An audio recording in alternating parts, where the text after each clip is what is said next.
Bienvenue chez Blue Moon et Baba Yaga. Aujourd'hui, je vous présente une petite visite dans ma tarothèque.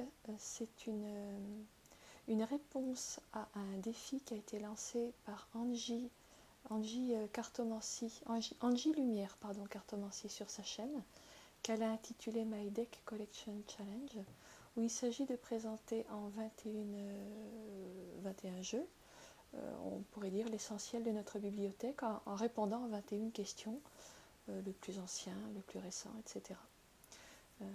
J'ai trouvé que c'était une façon intéressante de regarder mes jeux déjà sous un nouvel angle, un nouveau regard, et d'aller regarder aussi les jeux des autres, puisque je me suis rendu compte que certaines personnes avaient mis en jeu, qu'elles utilisaient beaucoup, des jeux qui, moi, ne m'avaient pas du tout parlé, et inversement. Pardon. Et j'ai trouvé que c'était intéressant d'aller regarder le cheminement des autres personnes.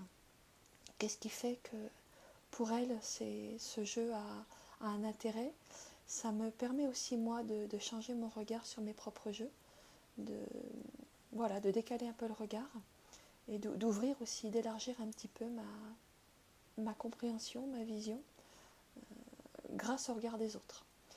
J'espère que ça vous aidera à découvrir peut-être des jeux que vous ne connaissez pas, à redécouvrir vos propres jeux sous un nouveau regard.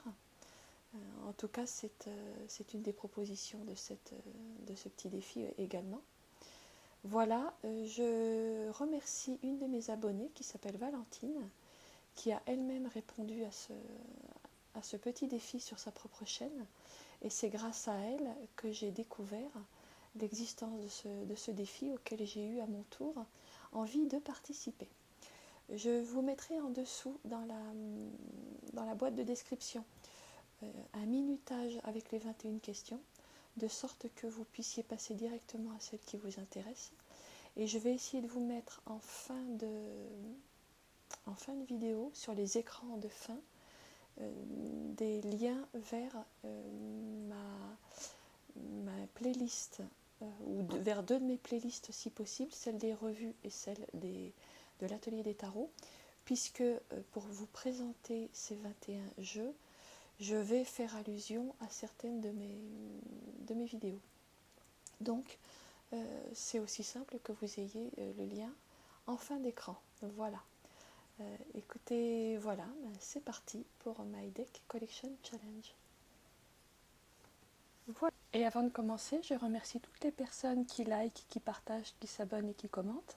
Ça me soutient énormément et ça me permet de faire connaître ma chaîne. Merci à vous. Voilà, alors le tout premier, point numéro 1, mon premier jeu. Donc le voici, la boîte était tellement explosée que j'ai dû la refaire, il a 40 ans. C'est un Rider-Waite qui m'a été offert par ma maman. Donc mon tout premier jeu et mon tout premier Rider-Waite. Je rappelle qu'à l'époque, on ne connaissait rien d'autre que ceci, hein, c'était en 1982 ou 83 si ma mémoire est bonne. Alors aujourd'hui, il peut sembler un peu ringard, un peu daté pour certaines personnes, notamment des jeunes générations. Il faut savoir qu'à l'époque où j'ai reçu ça, pour moi le tarot c'était ceci. D'ailleurs, celui-ci était celui de mon père. Mes parents étaient tarologues tous les deux. Voilà. Pour moi à l'époque, le tarot c'était ça. C'était ce truc-là qui me désespérait par ses figures géométriques, par ses couleurs primaires. J'ai beaucoup de mal avec les couleurs primaires. J'avais beaucoup de mal avec ces visages que je ne trouvais pas très expressifs. Et pour dire les choses simplement, je n'arrivais absolument pas à rentrer dans le tarot de Marseille. Et en même temps, je pressentais qu'il y avait quelque chose, un mystère derrière ces cartes, derrière ces lames. Et quand j'ai reçu ceci, avec notamment les points, c'est-à-dire toutes les lames du numéro 2 au numéro 10 de tout l'arcane mineur, illustrées, pour moi, ça a été une révolution. Hein, puisque, comme vous le savez, dans le Marseille, il n'y a que les majeurs et les figures qui sont illustrées. Et là, tout d'un coup, je rentrais dans un paysage où il se passait des choses, où il y avait des gens qui me racontaient des histoires, qui avaient des expressions, qui avaient des attitudes. Tout à coup, ça prenait vie. Le tarot prenait vie. Alors, j'avais bien conscience j'ai toujours conscience que pour un certain nombre de spécialistes, le Rider-Waite est considéré comme un abattardissement du Marseille. Et j'en comprends les raisons. Mais je dois reconnaître que pour ma part, si j'avais pas eu ce petit Rider-Waite, moi, je n'aurais pas eu la force d'âme, je dirais, d'apprendre le Marseille, de franchir cette espèce de porte de prison que le Marseille représente pour moi. Et j'ai appris avec ce petit jeu-là. Et voilà, c'est vraiment le jeu historique. D'ailleurs, vous le voyez souvent sur mon bureau quand je fais les tirages. Voilà, c'est un jeu qui est extrêmement important pour moi pour toutes ces raisons. Et j'aurais pu le faire rentrer dans plein d'autres catégories, mais il rentrait d'abord et avant tout dans la catégorie des jeux historiques. Voilà, on va passer au second point. Deuxième point, le jeu que j'utilise le plus, encore un Rider-Waite, vous n'en serez pas surpris, parce que pour moi c'est quand même le jeu.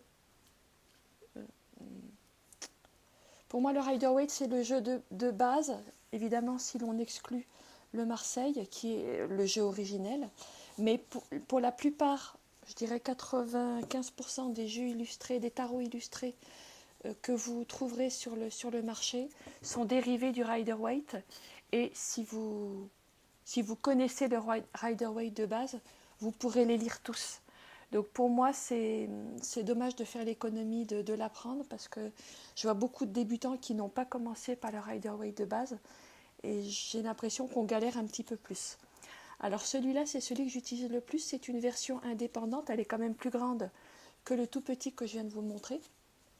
Il se trouve que celui-ci, c'est une version sépia. Pour une raison que j'ignore, il y a une douceur dans cette atmosphère un petit peu en demi-teinte qui m'emmène dans un monde un petit peu mystérieux où les couleurs sont moins franches, moins marquées, moins tranchées que dans le Rider-Waite de base. Et décidément, excusez-moi, il est dans tous les sens. Il sert beaucoup. Et le fait d'être dans cet univers en demi-teinte me permet de faire des tirages que je dirais également en demi-teinte. Décidément, je vous assure que je ne l'ai pas fait exprès. J'ai connecté immédiatement à ce jeu que j'ai trouvé sur un site de vente de jeux faits à la main, puisque ce n'est pas un modèle que vous trouverez en grande distribution. Voilà, j'aime énormément ces nuances en demi-teinte que je trouve encore plus intéressantes que le jeu de base, qui moi m'a immédiatement parlé et je l'utilise tout le temps. Il me donne tout le temps des réponses. Je trouve que le dos est joli. Je ne suis pas bien fan de la matière, c'est une espèce de carte un peu comme du tissu. Je ne connais pas le terme exact. Je sais qu'en anglais, ils appellent ça linen quelque chose, donc le tissu. Mais à cette petite réserve près, pour moi, ce jeu, il est parfait. Pardon. Il n'a pas de bordure. Et vous savez que j'ai beaucoup de mal avec les jeux qui sont enfermés dans des bordures. Voilà, je vous en montre encore quelques-unes, mais vous le connaissez peut-être déjà. Il est un petit peu connu, puis je l'utilise régulièrement. Voilà, ça c'est vraiment le jeu que j'utilise tout le temps, qui me donne des réponses à la fois dans tous les domaines et qui n'est pas trop tranché. Donc ça fait que par ce jeu de coloris en demi-teinte, il me permet moi une connexion, je dirais également en demi-teinte. Je ne saurais pas expliquer pourquoi. C'est ce Rider-Waite, je crois qu'il s'appelle Dark Forest, si ma mémoire est bonne. Voilà, c'est mon point numéro 2. Le jeu que j'utilise le plus. Troisième point, le jeu dont je ne me sers jamais. C'est celui-ci, Vision du Yiking. Déjà parce que, en fait, je n'obtiens quasiment jamais de réponse avec le Yiking. Ma toute première rencontre avec le Yiking, je m'en souviendrai toujours, c'était en 78. Ma mère avait emprunté dans une ludothèque, parce qu'à l'époque, les oracles étaient dans les ludothèques, un jeu de Yiking et on avait essayé. Et j'avais eu une réponse extraordinaire. Et ça a été la seule fois de ma vie où le Yiking m'a parlé, m'a répondu. Et depuis, rien à faire, ça ne me dit rien. Alors, ce jeu, j'avais été séduite par la carte utilisée sur le paquet, sur la boîte, pardon. Et puis, il y avait au dos, on montrait 2-3 cartes qui semblaient assez variées, assez différentes. Je m'étais dit, bon, allez, je tente le coup. En fait, j'ai été très déçue parce que la gamme de couleurs est assez sombre. Les illustrations ne me parlaient pas du tout. On avait ces espèces de grands tours noirs qui plombaient un peu le truc. Et puis, les cartes étaient tellement grandes que j'avais du mal à les tenir. Voilà, je ne suis pas fan du dos non plus. La gamme de couleurs ne me parlait pas, bref. Et puis surtout, je n'avais pas de réponse. Donc, ce que j'ai fait, c'est que je l'ai découpé, j'ai recadré. Voici quelques cartes que j'ai commencé à découper. Et puis, je leur ai mis des mots-clés. Voilà, vous me connaissez, hein, je modifie pas mal mes jeux. Masques et faux semblants pour celui-ci. Alors, c'est très abstrait souvent, c'est pas très figuratif. La vie n'est pas un long fleuve tranquille. Refuge dans la tempête. Bon, je vais pas tout vous défiler. J'ai essayé de l'utiliser pour me donner des mots-clés qui sont un peu comme j'avais inventé, j'avais pas inventé, j'avais essayé de mettre au point tout un système comme avec des panneaux indicateurs pour m'éclairer sur le chemin. Mais en fait, je connecte tellement mal avec ce jeu que même en ayant fait tout ce travail, ça m'a pris des jours, ça ne me parle toujours pas. J'ose pas le jeter parce que j'y ai quand même passé du temps. Peut-être qu'un jour j'aurai un déclic avec ce jeu que j'ai refait. Mais pour l'instant, tel qu'il était et même tel que je l'ai modifié, voilà le jeu dont je ne me sers jamais. Vision du Yiking. C'était le point numéro 3.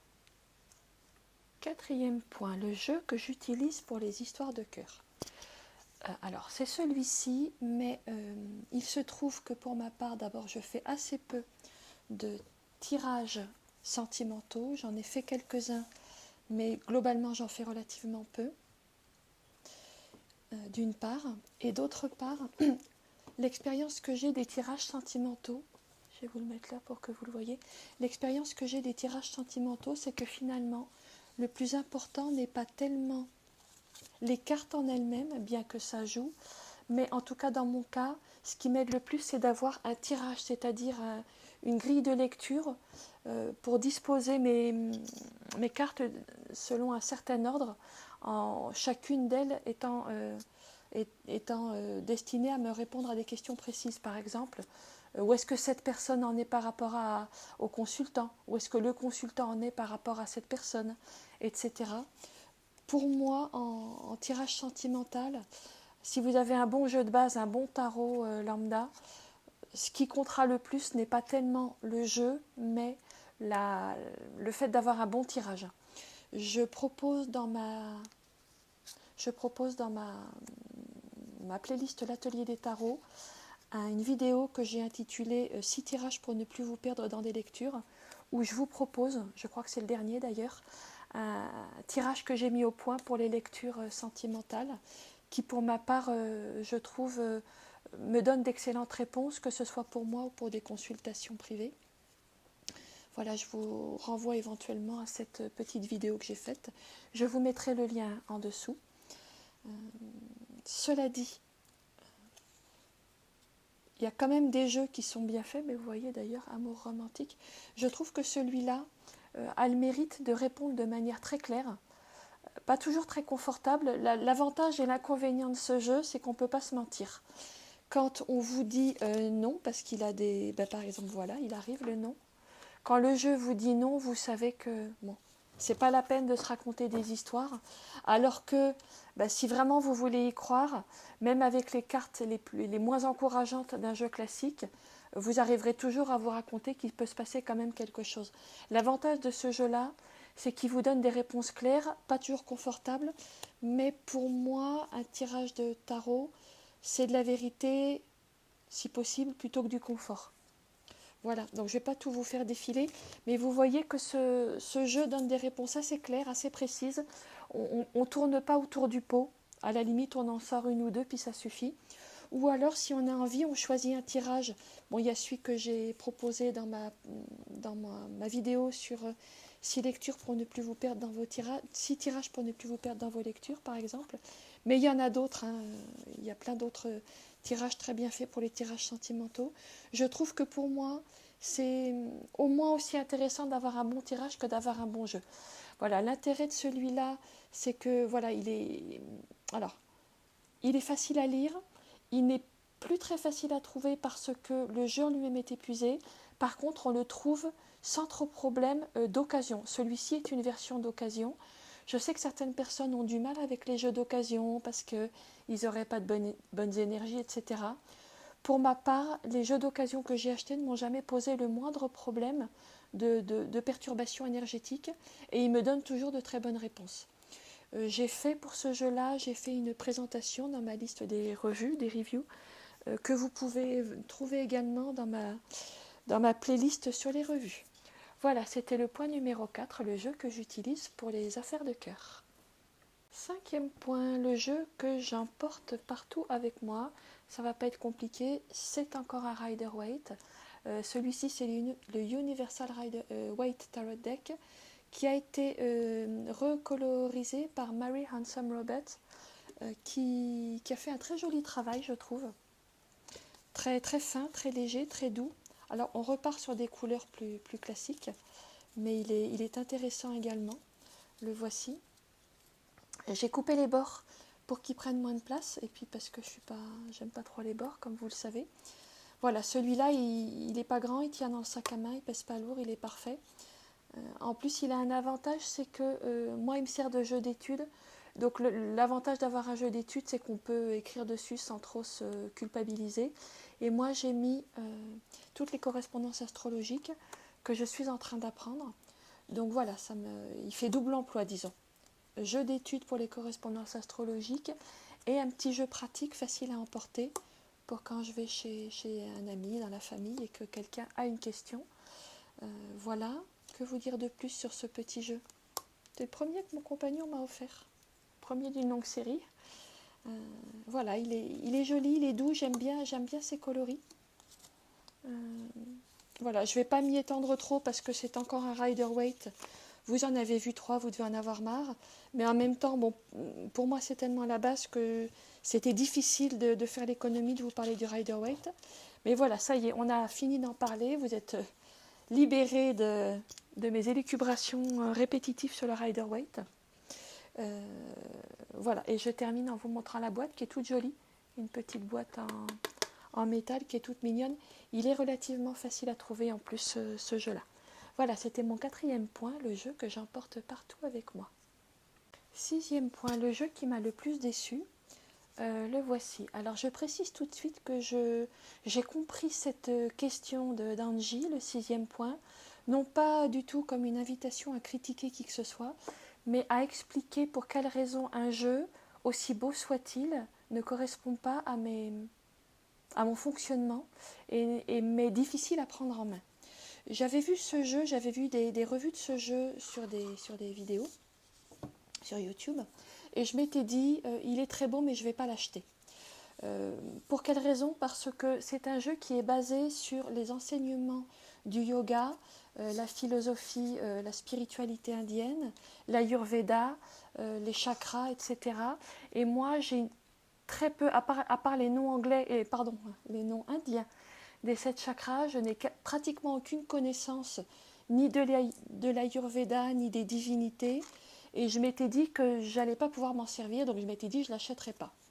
Sauf que voilà, je suis allée me promener dans ma librairie préférée et je suis tombée sur ce jeu magnifique et j'ai craqué, j'ai dit tant pis, il est trop beau, je l'achète quand même. Ça fera toujours des jolies cartes à mettre sur mon hôtel ou ça m'inspirera pour mes dessins. Bref, je l'achète quand même. Et je l'achète et effectivement, très vite j'ai eu confirmation que les cartes ne me parlaient pas. Donc ce que j'ai fait, c'est que pour chaque carte, j'ai pris le livret et puis j'ai essayé de le synthétiser. Et puis j'ai trouvé au moins un mot-clé que j'ai noté pour chaque carte en me disant ça va m'aider à faire mes tirages. Ça n'a pas tellement bien marché. Donc après ce que j'ai fait, c'est que voilà, j'ai repris mon livret. Et puis là, j'ai mis des équivalents avec des lames de tarot. Sauf que du coup, je me retrouvais avec un jeu de tarot incomplet, puisqu'il n'y a pas 78 cartes dans cet oracle. Je crois qu'il y en a une soixantaine, si ma mémoire est bonne. Il y en a une cinquantaine. Donc je me retrouvais avec un jeu incomplet, enfin un jeu de tarot incomplet qui était en même temps pas vraiment un jeu de tarot, et je ne savais pas quoi en faire et je m'en servais pas. Mais je trouvais les cartes magnifiques, donc vous me connaissez, qu'est-ce que j'ai fait? Eh bien j'ai pris mes cartes, je les ai découpées, et puis j'ai refait mon jeu. Donc là je ne vais pas vous le montrer en entier parce que ce n'est pas l'objet ici. Mais voilà, donc je vais vous en montrer 2-3, puis je vous préparais une petite revue où je vous les montrerai toutes. Donc je les ai recadrées, un peu redécoupées parce qu'elles étaient assez grandes et pour moi c'était un peu difficile à manipuler. Je les ai poncées parce que j'aimais pas bien le côté trop mat. Et puis j'ai remis mes mots-clés tout simplement. Ce qui m'a permis de sauver ce jeu de l'oubli et de l'abandon. Vraiment, ça aurait été dommage parce que je trouve que c'est un jeu magnifique. J'adore les illustrations. J'ai essayé avec mes petits tampons de couleur. Alors celui-là, c'est pas trop réussi. J'ai essayé avec mes petits tampons de souligner son côté Bollywood que j'aimais énormément. Et comme ce sont mes mots-clés, tout de suite, évidemment, je connecte. D'ailleurs, cette carte, par exemple, elle me fait beaucoup penser au roi de cœur. Au roi de coupe, pardon. On a cet homme sur ce fauteuil avec les lames, les vagues derrière. Bref, du fait que j'ai remis mes mots-clés, tout à coup, non seulement j'ai pu m'en servir, mais en plus les images, les illustrations ont pris sens, alors que jusqu'à présent, je restais un peu perplexe devant ces illustrations, magnifiques mais qui ne me parlaient pas du tout. Donc je suis un peu désolée pour l'auteur, qui a fait sûrement un excellent travail pour toute personne qui connaît le yoga. Mais pour moi, bon voilà, il n'y avait rien à faire. Voilà, le jeu qui m'a le plus déçu, mais qui finalement, je pense, va être un de ceux qui me servent le plus. À partir de maintenant, j'ai fait ça assez récemment. C'était le point numéro 6, le jeu qui m'a le plus déçu. Point numéro 7, le plus beau jeu que l'on m'ait offert. C'est celui-ci, Yarn of Mama Shamana. Le yarn, c'est un fil qui sert à tisser, à tresser. D'ailleurs, on le voit là. Alors, c'est un petit jeu un peu particulier, enfin un beau jeu, qui est un jeu indépendant, donc il est pas donné, que mon compagnon m'a offert pour Noël. Et je trouve ce jeu très chouette parce qu'il n'y a pas de mots écrits dessus, il n'y a pas de livret, on ne vous donne pas les réponses. En fait, c'est un jeu qui pose des questions, mais sans donner de réponse. J'aimerais bien essayer de sortir la dernière carte. Bon, peu importe, on ne va pas batailler. De toute façon, je vous ai fait une revue sur ce jeu. Donc, vous trouverez la revue où vous verrez la totalité des cartes dans ma playlist des reviews. C'est un petit jeu tout simple dont le but est plutôt de nous aider à nous reconnecter à notre intuition. Pour ça, il me plaît beaucoup. Il y a des alternances de cartes relativement simples à comprendre. Bon, là, c'est juste quelqu'un qui tricote une chaussette. Là, c'est une personne vue de dos. D'autres cartes sont plus complexes et plus difficiles à interpréter pour le mental. Et du coup, elles nous obligent à aller chercher des réponses qu'on n'aurait pas trouvées. Notamment, alors là, j'en ai pas, voilà. Il y en a qui nous donnent des gros plans. Des gros plans sur des objets, l'œil cherche à dézoomer et du coup, dans ce gros plan, on est un petit peu perdu, le mental n'a pas ses réponses ordinaires et ça nous oblige plutôt à aller rechercher dans ce que ça fait naître en nous sur un plan émotionnel.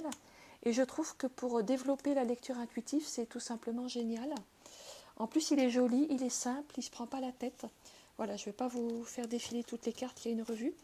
Voilà, c'est le plus beau jeu qu'on m'ait offert, que je trouve très chouette pour travailler son intuition. L'auteur a également ajouté des petites cartes. Alors c'est en anglais, c'est des phrases un petit peu oniriques, un petit peu de poésie absurde que j'aime bien. Voilà, donc je trouve que c'est un très beau jeu pour développer notre lecture intuitive. Et je vous ai également proposé un petit exercice, également dans la série l'atelier des tarots, où je vous propose de faire votre propre lecture à 3 choix en utilisant ces cartes pour vous faire un petit exercice de développement de l'intuition.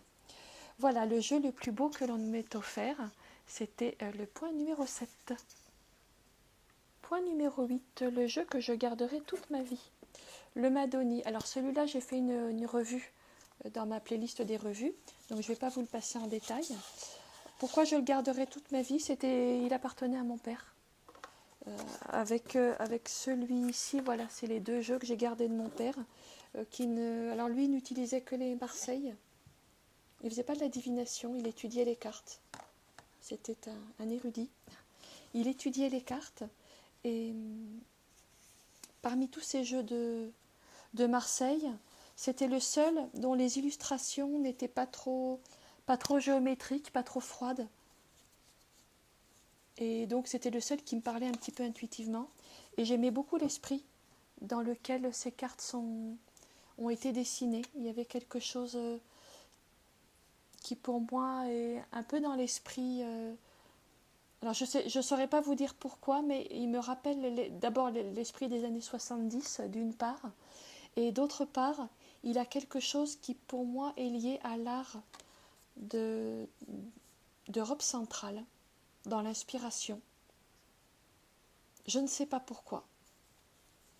Il me fait penser à Prague, il me fait penser à la Hongrie, il me fait penser à l'Europe centrale. Je ne saurais pas vous dire pourquoi, il y a quelque chose dans l'atmosphère qui me touche énormément.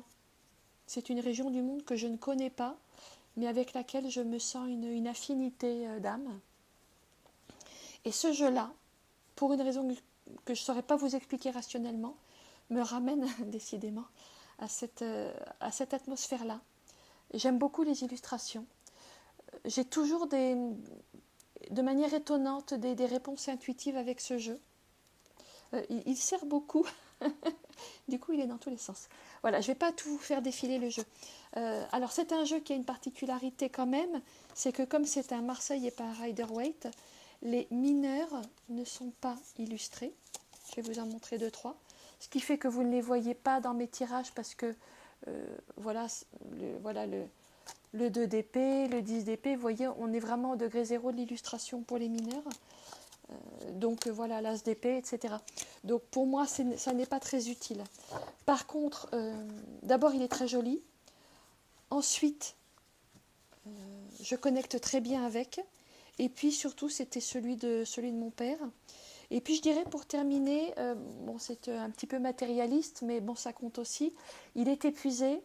Et quand j'ai regardé pour si je pouvais en racheter une autre version, parce qu'à un moment je voulais le découper, je me suis aperçue qu'il était hors de prix. Donc déjà je ne vais pas le découper par respect pour la mémoire de mon papa, je ne vais pas le découper. Et puis voilà, que vous dire de plus. Mais je le garde parce que outre tout ceci, voilà, il me parle, il me sert, il est beau. Voilà, c'était le 7e point, le jeu que je garderai toute ma vie, le Madoni. Point numéro 9, le jeu qui me réconforte, le doudou et l'antidépresseur. Le tarot des esprits de la forêt enchantée, encore un que j'ai reçu à Noël. Alors j'ai reçu une avalanche de tarots cette année pour Noël, c'était incroyable. Alors j'étais persuadée de vous avoir fait une revue de ce jeu et je m'aperçois qu'elle n'est pas faite. Donc si ça vous intéresse, j'en ferai une. Je m'en suis pas mal servi depuis que je l'ai parce que j'ai immédiatement connecté avec ce jeu. Je vais vous montrer quelques cartes quand même tout en vous parlant. Alors, un des grands intérêts de ce jeu, c'est son livret que voici. Le livret qui est conséquent, hein, qui est un vrai petit livre. Et pour chaque page, l'auteur c'est Linnea Weatherstone et l'illustratrice c'est Meraila Allwood. Pour chaque page, pour chaque lame, l'auteur a écrit une petite histoire qui vous permet vraiment de rentrer dans l'univers du jeu et qui vous permet des compréhensions nouvelles de chaque lame. Moi, ce jeu, il a élargi ma compréhension d'un certain nombre de lames du tarot. Donc rien que pour ça, il est très bien. Maintenant, pour quelle raison est-ce que j'ai mis ce jeu dans la catégorie du jeu qui me réconforte le plus? Parce que, bon écoutez, je suis vraiment désolée, j'aurais dû préparer ça mieux, mes cartes sont un peu à l'envers.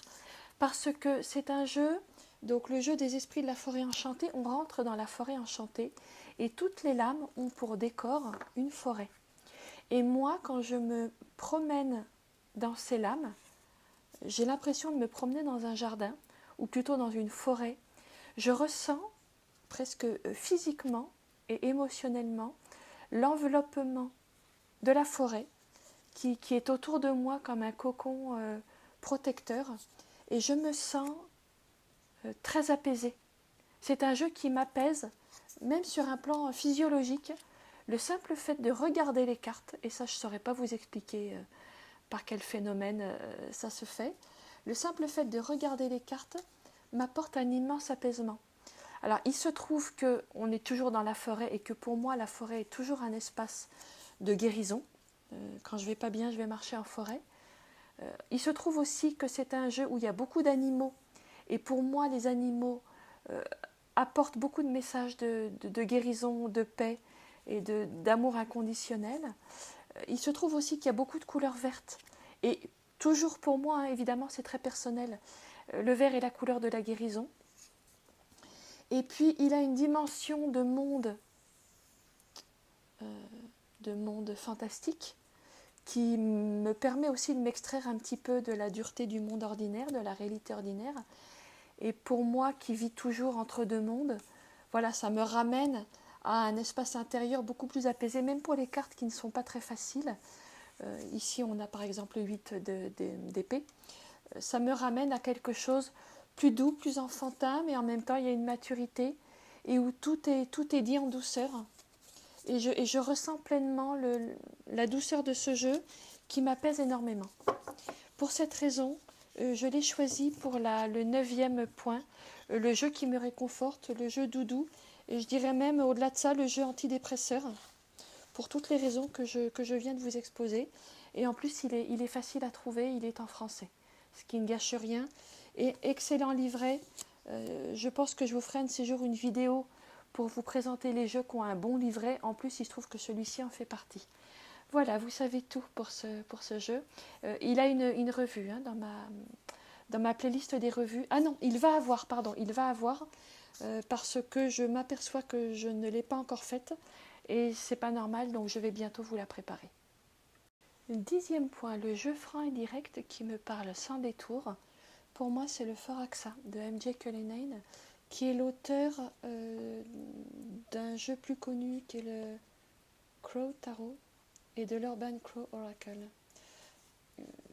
que l'on trouve, sauf erreur de ma part, en grande distribution, alors que celui-ci, pour ce que j'en sais, il est en indépendant, donc plus cher, plus difficile à trouver et pas traduit en français, ce qui est un petit peu dommage. C'est un petit peu dommage parce que ce qui fait l'intérêt de ce jeu, c'est son livret, dans lequel elle vous, un petit peu à la manière d'ailleurs de celui-ci que je viens de vous présenter, pour chaque lame, elle vous raconte une petite histoire, et puis après elle vous donne un message évidemment. Elle vous raconte une petite histoire sur les aventures des fées de la terre enchantée de Foraxa. Foraxa, ça vient d'une racine scandinave ou nordique qui parle de Hexe, les sorcières. Donc la grande force de ce jeu, c'est quand même son livret. Même si par ailleurs les images, je vais vous en montrer quelques-unes, sont d'une beauté à couper le souffle, sa grande force c'est quand même le livret, parce que ce que fait M.J. Cullinane, c'est qu'au fil de chaque petite histoire qu'elle nous raconte pour chaque personnage de son jeu, non seulement elle nous donne des éclairages très intéressants sur les lames de tarot, qui enrichissent beaucoup la connaissance du tarot, mais surtout elle nous ramène sans arrêt à nos responsabilités là où on en est. Je trouve qu'une des grandes forces de son livret, c'est d'aller nous faire explorer nos fonctionnements, nos aveuglements, nos zones d'ombre. D'ailleurs, c'est un jeu parfait pour le shadow work, sans aucune méchanceté, mais sans mièvrerie non plus. On va droit au but. Pour ça, je trouve que c'est un très bon jeu pour le shadow work. Souvent, pour le shadow work, on se croit obligé de prendre des jeux un peu noirs. Et bien sûr, je ne conteste pas, hein, mais mon fonctionnement personnel, qui est tout à fait subjectif, c'est qu'on n'a pas besoin d'avoir des jeux trop noirs pour faire du shadow work. Mais voilà, celui-là, je trouve qu'il a le juste dosage entre aller regarder ce qui n'est pas confortable, sans non plus tomber dans quelque chose de trop pessimiste. Les cartes, bon celle-là si vous êtes arachnophobe je vous l'épargne, les cartes sont très très puissantes. Moi quand je l'ai reçue, j'ai ressenti une puissance énergétique extraordinaire. Donc les cartes sont d'une puissance incroyable, d'une beauté, enfin pour moi elles ont une beauté envoûtante, une beauté sauvage. C'est très très puissant. Mais un autre grand point fort de ce jeu qui est vraiment une réussite à tout point de vue, c'est son livret, notamment pour le travail intérieur. Regardez-moi ça comme c'est beau. Enfin, vous me direz, c'est toujours personnel hein, de trouver quelque chose de beau ou pas. Pour moi, ce jeu a une beauté envoûtante. Mais sa grande force, c'est vraiment pour le travail intérieur, d'aller regarder nos fonctionnements, d'aller regarder là où on se raconte des histoires. Je trouve que pour ça, c'est un des grands atouts de ce jeu. Et c'est pour ça que je l'ai mis en point numéro 10, le jeu franc et direct qui me parle sans détour. C'est un petit peu dommage que le livret ne soit pas traduit en français, parce qu'il demande quand même, je pense, un niveau de connaissance de l'anglais qui est un petit peu au-dessus du niveau débutant. C'est de l'anglais parlé, son style est un petit peu elliptique. Il y a quelques coquilles typographiques qui font que si vous êtes grand débutant, vous allez avoir du mal à rectifier les erreurs. Mais à ce petit détail près, c'est un des meilleurs jeux de toute ma tarothèque. Je pense que c'est vraiment un de mes 10 meilleurs jeux. Et en particulier pour le shadow work, si vous connaissez ma chaîne, vous savez que c'est un des points les plus importants pour moi, c'est d'aller regarder nos fonctionnements, d'aller faire ce qu'on peut appeler du shadow work. Et pour cette raison, le Foraxa Tarot, pour moi, c'est un incontournable. Et c'est pour ça que je l'ai mis en point numéro 10, le jeu franc et direct qui me parle sans détour. Le point numéro 11, le jeu pour lequel j'ai cassé ma tirelire, en fait, ce sont deux jeux, le Synchronicity Deck et le Story Card, qui sont réalisés par la même artiste, Cathy Nichols. Alors, je les mets en un seul jeu parce qu'elle les vend en un seul paquet qu'elle appelle le Big Bundle. C'est un jeu indépendant. Il est cher parce que d'abord c'est un jeu indépendant d'une part, et d'autre part parce qu'il vient des États-Unis et que donc il y a des frais de douane et de livraison qui sont extrêmement élevés. Mais le fait d'acheter les deux en même temps permet quand même de réduire un petit peu le coût. Et en tout cas, en ce qui me concernait, c'était l'achat le plus élevé que j'ai jamais fait. Même, bon, casser la tirelire, il ne faut peut-être pas exagérer, mais c'était l'achat le plus élevé que j'ai jamais fait pour un jeu. Et je tenais vraiment à avoir les deux en même temps. Voilà, je vais quand même vous les montrer tout en vous en parlant. Donc les livrets sont très succincts. Hein. Je vous montre le livret. Il tient sur un petit dépliant comme ça. Il y a juste quelques mots-clés par carte. L'intérêt, c'est un jeu qui a été conçu pour qu'on place les cartes les unes à côté des autres. On en prend quelques-unes. Et puis, ça permet de raconter une histoire, d'inventer. On voit comme des personnages, des décors. Et puis, on laisse libre cours à notre imaginaire. On raconte une histoire. Et c'est une façon aussi de développer notre intuition, pour faire des lectures intuitives, justement. C'est un jeu qui est très basé sur les dessins, qui sont très simples, avec un petit côté naïf que j'aime beaucoup. Certaines sont plus figuratives, d'autres sont plus abstraites. Mais je trouve qu'il y a toujours quelque chose à tirer d'une carte, d'autant que chaque fois, alors on ne le voit pas très bien sur certaines, mais voilà, il y a toujours un mot-clé quand même, qui nous permet de nous raccrocher à quelque chose. Je me suis servi de ces cartes pour faire ma lecture de début d'année de 2023, où je vous posais pour chaque signe astrologique 12 questions, une par mois, pour l'année 2023. Je m'en suis servi parce que je trouvais qu'il libérait bien l'intuition. Voilà, je vais vous montrer le deuxième quand même. Alors le deuxième, donc maintenant je vais vous montrer le Synchronicity. Il y a moins de collage, il y a plus de dessins. L'aspect naïf est peut-être un petit peu plus marqué. Je le trouve également très très joli, enfin, il me parle beaucoup. Donc je vais vous montrer quelques cartes. Et puis c'est un jeu qui a une particularité, c'est qu'il est composé de 77 cartes. Et vous vous doutez bien que pour une dingue de tarot comme moi, le chiffre 77 n'existe pas. En fait, c'est 78 moins 1. Quand je vois 77, moi ce que j'entends c'est 78 moins 1. C'est-à-dire le nombre de lames dans un tarot. Et donc, qu'est-ce que j'ai fait? Pour chaque carte, j'ai fait un petit exercice, c'est que je l'ai attribué à une lame de tarot, ce qui me permet d'avoir à la fois un jeu de tarot supplémentaire, mais aussi un jeu qui est un simple oracle que je peux aussi choisir d'utiliser simplement pour les lames, les dessins en eux-mêmes. Voilà, celui-ci, je l'ai attribué à la dame de bâton, par exemple, parce que je trouvais qu'il y avait du feu, il y avait l'énergie que j'aime bien dans la dame de bâton. Je la retrouvais chez cette archère. Voilà. D'autant plus que Cathy Nichols, donc l'artiste qui a réalisé ce jeu, nous tend un petit peu une perche pour aller vers le tarot, puisque deux de ces cartes que je vais vous montrer tout de suite sont objectivement des lames de tarot. Elle a mis la première, à savoir le magicien, qu'on retrouve avec ce petit lemniscate là au-dessus de la tête, et d'autre part le monde, donc la dernière de l'arcane majeur, le 21, explicitement appelé le monde, où on voit effectivement le monde, et cette femme qui a l'air très épanouie. Donc je trouvais qu'elle nous tendait quand même une petite perche avec ces deux cartes, et donc ça a été un exercice amusant et intéressant pour moi, de trouver pour chacune de ces cartes un équivalent dans les tarots. Et donc vous me direz, ouais, sauf qu'il n'y en a que 77. Donc ce que j'ai fait, c'est que j'ai utilisé la carte sur laquelle elle nous indique des possibilités de tirage. Elle nous donne des possibilités diverses de faire des tirages à une carte, à deux cartes, à trois cartes, etc. Eh bien, je m'en suis servi comme du joker, c'est-à-dire le mat, qui est la carte qu'on appelle aussi traditionnellement, en tout cas dans le Marseille, on l'appelle la carte sans nombre.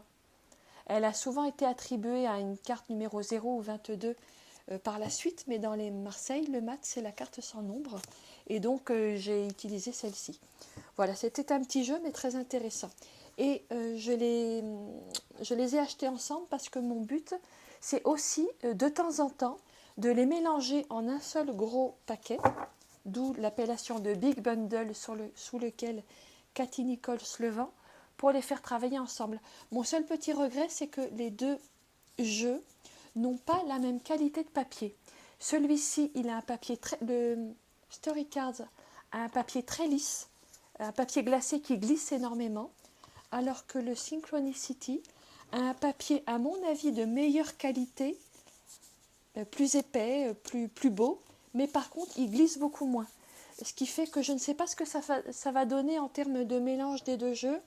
Et puis, les angles n'ont pas la même largeur. Celui-ci a des angles un peu plus ronds que celui-là qui a des angles un petit peu plus pointus. Et du coup, je ne sais pas ce que ça va donner en termes de mélange. Mais il n'empêche qu'elle les a fait pour les utiliser en mélange. Il y a 2-3 cartes. Il y a 3 cartes qui sont en doublon. Je ne vais pas y revenir, ce n'est pas l'objet ici. Je ferai des revues, je pense, pour les présenter. Mais voilà, donc vous voyez, on a quand même un bon gros paquet de cartes qui, à mon avis, permet des heures et des heures d'amusement. Voilà, donc c'était mon choix numéro 11, le jeu pour lequel j'ai cassé ma tirelire, le Big Bundle de Cathy Nichols. Le jeu numéro 12, le point numéro 12, le jeu parfait pour la divination.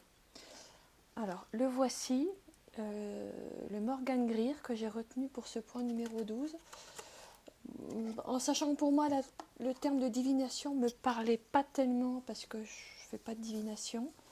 Enfin, je ne crois pas.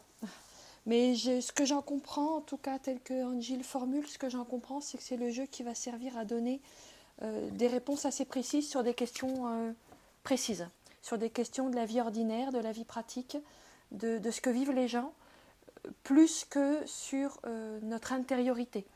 Si vous connaissez ma chaîne, vous savez que la vie intérieure m'intéresse un petit peu plus l'aspect pratique des choses, est-ce que je vais trouver du travail, est-ce que je vais avoir des enfants, des petits-enfants, rencontrer l'homme ou la femme de ma vie, etc.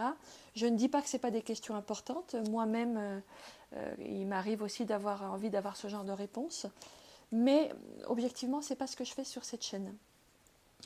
Donc, je n'ai pas beaucoup de jeux qui vont dans ce sens-là. Il m'est arrivé à une ou deux reprises de me dire ce serait bien que j'ai un jeu vraiment pour la divination. Il y en a un qui m'intéresserait éventuellement, c'est le Good Karma Tarot, que je n'ai pas. Je pense que ce serait le plus proche de ma sensibilité qui me permettrait d'avoir des réponses pratiques. Je vais peut-être finir par me l'offrir d'ailleurs, mais c'est quand même pas au cœur de mes préoccupations. Donc, j'utilise pour ces questions très pratiques celui-là que je trouve bien fait, plutôt simple, avec de jolies couleurs, dans une atmosphère 70s chère à mon cœur. Et puis, qu'est-ce qu'il a comme qualité ce jeu? Il a une particularité, c'est qu'on a beaucoup de gros plans, qui permet de rentrer un petit peu plus au cœur de ce que vivent les gens. Je ne sais pas, j'ai été intéressée par le côté des gros plans, qui nous sort un petit peu des visions habituelles en pied. Il y a très peu de cartes où les personnages sont représentés en pied. Donc je trouvais que c'était un détail intéressant de ce jeu. Voilà, je connectais bien aux couleurs, à l'atmosphère. Il y a toujours des détails qui nous parlent. C'est un jeu qui me parle bien. Après, en toute honnêteté, la notion de divination, je ne l'ai pas beaucoup. Voilà, mais j'aime bien ce jeu aussi parce qu'il m'a été offert par mon petit dernier. Donc ça fait partie aussi de ce qui fait l'intérêt de ce jeu. Il est relativement simple à trouver. Je dirais que c'est un grand classique qu'il est bien d'avoir dans sa tarothèque parce qu'il répond quand même à pas mal de questions. Il est adulte, il est mature ce jeu. Je ne sais pas comment vous dire ça. Il y a une maturité dans ce jeu, en même temps une douceur. Voilà, je ne vais pas vous le faire défiler en entier, qui permet, je pense, de répondre à pas mal de questions. Donc je l'ai mis en point numéro, je crois que c'est 12, le jeu parfait pour la divination, même si objectivement la notion de divination, je ne l'ai pas plus que ça non plus. Le Morgan Greer. Point numéro 13, le jeu parfait pour la guidance et les messages. Alors, j'ai retenu celui-ci, l'oracle des brumes d'Avalon. Cela dit, je ne suis pas certaine d'avoir bien compris le sens de guidance et messages, puisque pour moi, c'est quand même un petit peu le cœur d'une consultation tarot. J'imagine que ça parle plutôt de l'aspect de l'intériorité, de la spiritualité, de nous donner des indications sur notre chemin. On va rallumer la bougie. Donc en tout cas, moi je choisis de le comprendre comme ça parce que sinon la question pour moi était un petit peu trop vague. Et comme c'est un petit peu ça qui m'intéresse aussi, c'est de donner des points de repère pour avancer, pour comprendre un petit peu ce qui se passe en nous et recevoir des messages de nos guides, des anges, de toutes les consciences qui veulent bien nous accompagner. Je vais décider de le comprendre comme ça. Et c'est pour cette raison que j'ai choisi le jeu l'oracle des brumes d'Avalon, qui est parfait en particulier si vous avez une petite connaissance du cycle arthurien, parce que immédiatement vous aurez des messages, des compréhensions en lien avec les personnages. Avec Merlin par exemple, il est question de la sagesse, de la mémoire, de quelque chose qui est très ancien. Avec Ariane Rod, il est question de la mort et de la renaissance, des grands cycles de la vie. Bon, je ne vais pas vous faire toute la liste. Je n'ai pas le souvenir d'avoir fait une revue sur celui-là. J'ai un trou de mémoire en vous parlant, mais je ne sais pas certain que je l'ai fait. Je ne sais plus. Je l'avais noté et j'ai perdu mon petit papier. Donc, si c'est pas fait, il y a forcément un moment où je le ferai parce que c'est quand même un de mes jeux préférés. Donc, il n'est pas normal, si j'ai pas encore fait la revue, il n'est pas normal que ça reste comme ça. Donc, je vous en ferai une à vérifier. L'intérêt de ce jeu, alors, d'abord, c'est un jeu qu'on trouve très facilement, en grande distribution, qui n'est pas très cher, qui est très beau. Il est réalisé par une artiste qui s'appelle Nadia Turner, dont j'aime énormément les dessins. Un des aspects intéressants de ce jeu, c'est que vous avez aussi des points communs très faciles à trouver avec le tarot. Je vais reprendre ça, juste très simplement. La source blanche, elle pourrait vous faire penser à la tempérance. Merlin pourrait vous faire penser à un roi de bâton ou d'épée. Ariane Rod à la roue de fortune. La dame du calice à une dame de coupe. Excalibur à l'as d'épée. La prêtresse d'Avalon à la papesse. L'union sacrée aux amoureux, etc. Donc c'est un jeu qui est très très intéressant pour tout ça. Ce que j'aime bien aussi, c'est qu'il a des mots-clés. Par exemple, ici, éther, initiation, éternité, renaissance. Il a des mots-clés qui sont en général assez profonds, assez inspirés. C'est un jeu qui est en lien beaucoup avec les idéaux de la chevalerie, donc avec des idéaux très nobles de sacrifice, de dévouement, de service, de bienveillance, de sagesse, de mystère aussi, d'honnêteté. Et donc je trouve qu'il a une, je ne vais pas vous le faire défiler jusqu'au bout, je trouve qu'il a une dimension spirituelle extrêmement élevée, ne serait-ce que dans ses dessins. Celui-ci, par exemple, qui nous parle de sortir des illusions pour aller se mettre en quête de sa vérité. Je trouve qu'il a une valeur spirituelle dans une forme extrêmement simple, extrêmement facile à comprendre, qui nous parle immédiatement. Le livret est bien fait.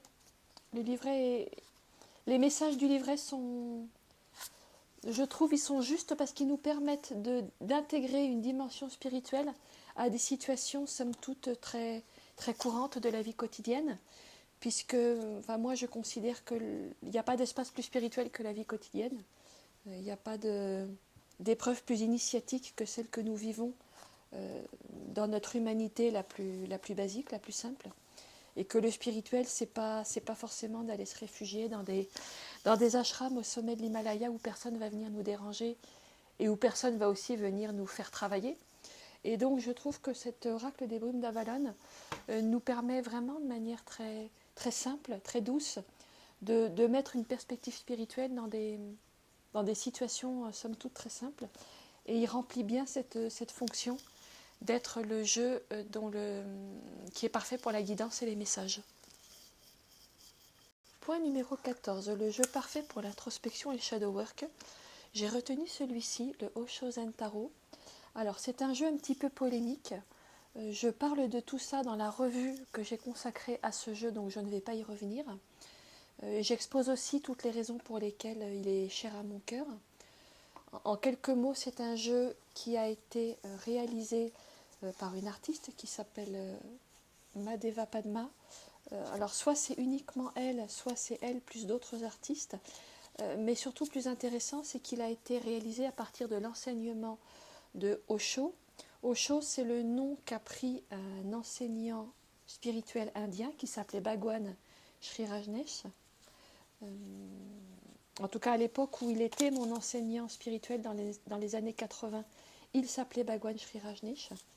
Et voilà, moi j'ai gardé de son enseignement une très belle puissance de douceur et de libération et de vérité de ses messages, et de douceur et en même temps de capacité à donner des coups de pied dans la fourmilière. Donc c'est un jeu qui bouscule. Il y a des cartes extrêmement belles, je vais vous les montrer là. Des cartes d'une très grande beauté, d'une très grande douceur, qui me parlent beaucoup d'une réconciliation avec notre âme. Voilà, il y a une carte qui a été ajoutée, donc ça c'est Osho ou Bhagwan, selon l'époque à laquelle on se réfère à lui. Alors c'est un personnage un peu polémique parce qu'il a terminé sa vie d'enseignant dans des... Alors il a terminé sa vie relativement dans une période calme, mais il y a eu un passage dans son cheminement d'enseignement qui a été quand même un peu tumultueux, il y a eu des démêlés avec la justice, c'était très compliqué. Je trouve que c'est bien dommage parce que ça a jeté un voile sur un enseignement qui pour moi était de très haut niveau, avec une potentiel de libération énorme. Sauf que Bhagwan, enfin Osho, lui, il venait nous parler de notre ego. Et l'ego, c'est pas toujours très beau. Et donc, pour refléter cette laideur de l'ego, parce qu'il faut quand même bien nommer les choses. Il y a un certain nombre de cartes dans son jeu qui ne sont pas belles, qui sont même, je dirais, assez dérangeantes. Je vais vous en montrer quelques-unes. Celle-ci sur l'attachement au passé.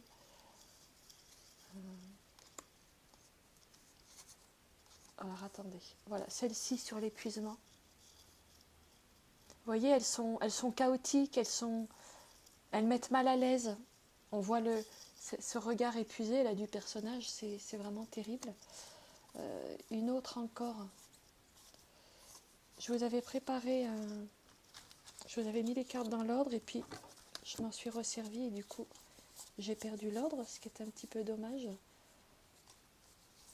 J'aimerais vous montrer deux, trois encore des cartes qui nous dérangent et en même temps qui sont là pour ça aussi. La lutte, vous voyez, elle met mal à l'aise,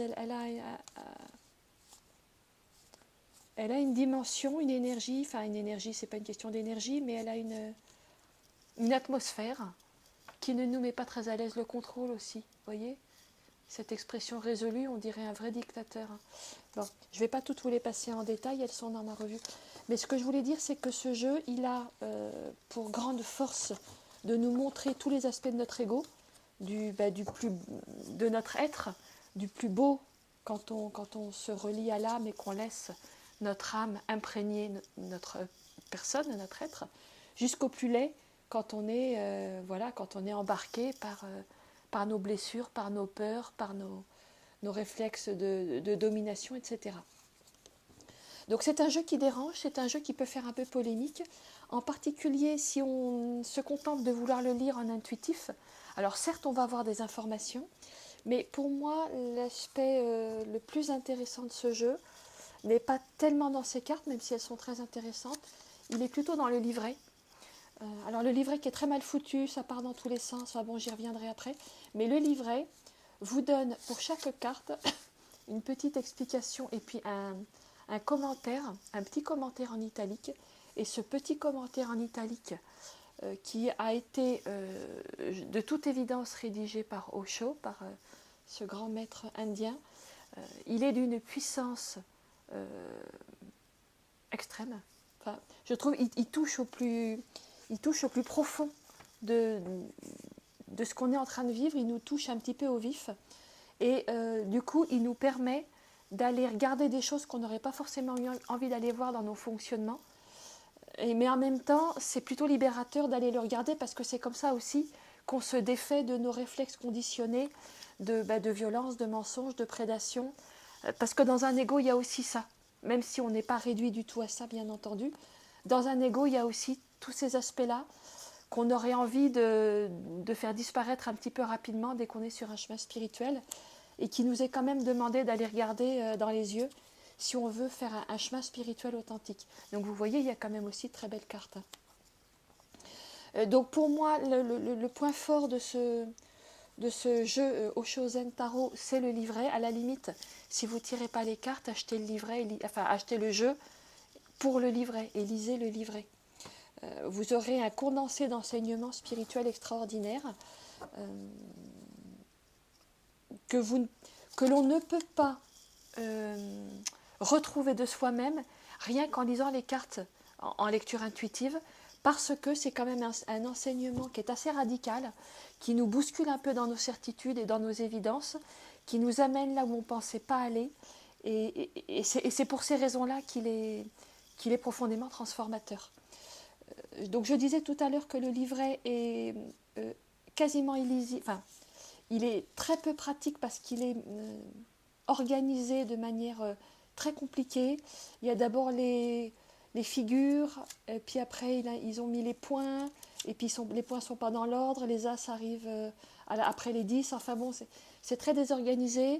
Les 4 séries des mineurs, c'est-à-dire les coupes, les bâtons, les pentacles, enfin les deniers, pardon, et les épées, sont assez difficiles à identifier dans les mineurs, dans les petits motifs là qu'on voit. C'est extrêmement difficile, enfin, il faut beaucoup de mémoire pour retrouver ce que signifient les couleurs et pour les réattribuer. Ça aussi, c'est pas pratique parce que ça, les petits triangles sont là pour signifier les figures et on s'y perd très vite. Je sais jamais si les petits triangles là, vers la droite, c'est les cavaliers ou les deniers, les cavaliers ou les pages, etc., etc. Bon, je ne vais pas vous faire toute la liste des, des difficultés qui sont posées au mental par ce jeu. Et en même temps, quelque part, c'est intéressant aussi parce que le mental est complètement pris au dépourvu. Nos réflexes conditionnés sont pris au dépourvu. Et je pense que c'est justement ce que font les maîtres zen avec leurs disciples, c'est qu'ils les prennent au dépourvu pour pouvoir aller toucher, pour pouvoir aller contourner les défenses, pour aller toucher les points sensibles et permettre aux disciples aussi de progresser sur le chemin spirituel. Donc c'est un jeu un peu un jeu poil à gratter, je dirais. Pas toujours facile, pas confortable, et en même temps avec un pouvoir de déconditionnement qui est très très puissant. Et si vous voulez faire un authentique travail sur vos ombres et sur votre ego, pour moi il est incontournable. Le Osho-zen Tarot, c'est pour cette raison-là que je l'ai placé en point numéro 14, le jeu parfait pour l'introspection et le shadow work.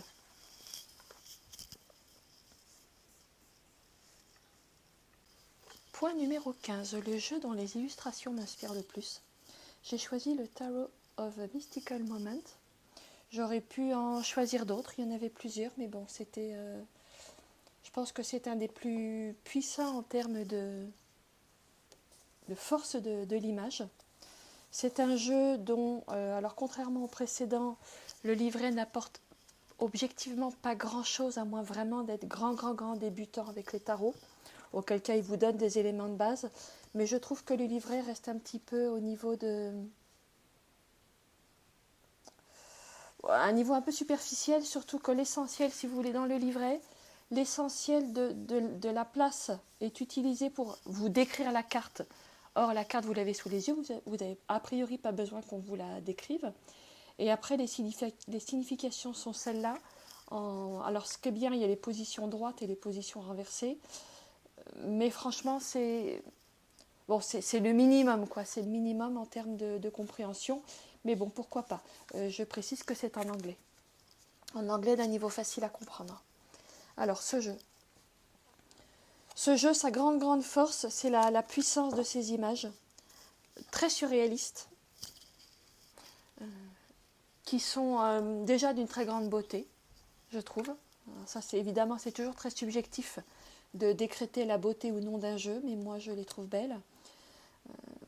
Notamment, il y a c'est du collage informatique, mais très soigné. Globalement, je trouve que la gamme des couleurs est très belle. Il y a de la puissance et de la douceur à la fois. Les atmosphères sont vraiment intéressantes. Il y a des jeux que permet justement la méthode du collage. Des jeux d'échelle, des jeux de proportions, des raccourcis ou des rapprochements invraisemblables qui s'adressent directement à l'imaginaire. Et avec ce jeu, je trouve qu'on a toujours énormément enfin pour moi en tout cas, d'informations. Il suffit de regarder la carte et de laisser venir dans le silence de l'esprit, et tout de suite on a plein d'informations qui nous viennent. Ça, c'est vraiment un des meilleurs jeux, je dirais, pour la lecture intuitive. Il est très très puissant, et en plus les cartes sont d'une très grande beauté. Voilà, donc il y a une revue de ce jeu, donc je ne vais pas vous le repasser en détail. Et puis elle a également fait un oracle qui marche bien ensemble. D'ailleurs, l'oracle et le tarot fonctionnent bien ensemble. Je pense que je vous ferai un de ces jours une vidéo aussi pour vous présenter l'oracle. Voilà, donc le jeu qui m'est le plus utile pour les illustrations, c'est celui-ci. Point numéro 15, le jeu dont les illustrations m'inspirent le plus. Point numéro 16, le jeu dont le livret me parle le plus, m'inspire le plus. Alors moi j'ai choisi l'oracle des runes et légendes du Nord qui m'a été offert à Noël par ma fille. Elle a eu une super intuition parce que ce jeu, alors d'une part les cartes sont très très belles, ce qui en soi ne gâche rien. Je vais vous les montrer. Alors j'ai fait une revue de ce jeu et il est relativement facile à trouver. En tout cas en ce moment on le trouve encore. Voilà, donc je vais vous montrer les cartes. Les cartes sont très belles.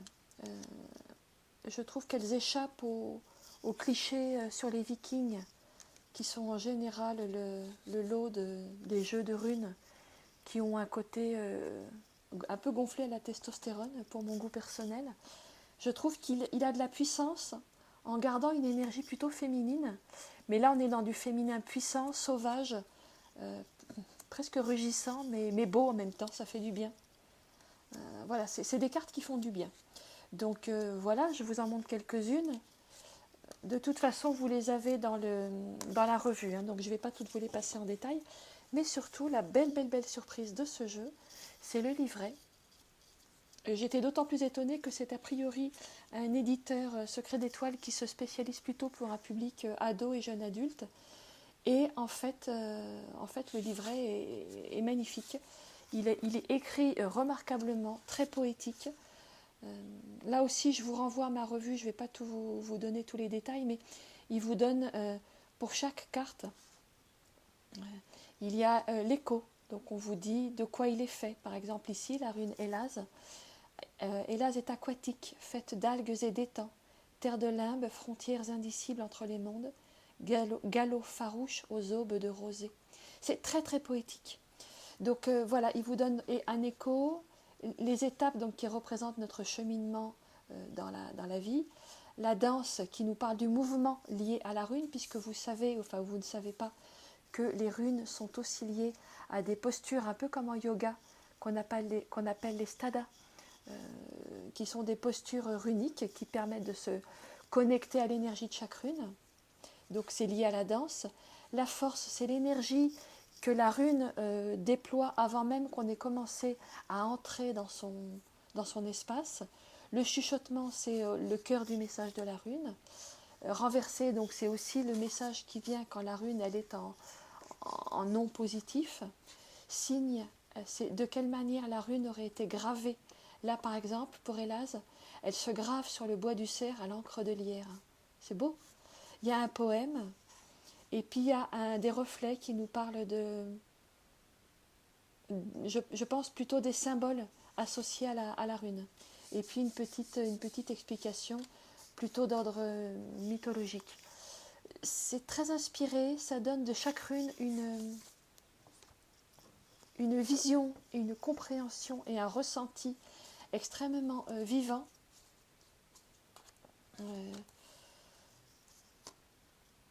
Ça vous fait rentrer dans le monde des runes d'une manière très très différente. En tout cas pour ma part, ça m'a fait rentrer dans le monde des runes d'une manière très différente de l'idée que j'avais d'un bon nombre d'entre elles.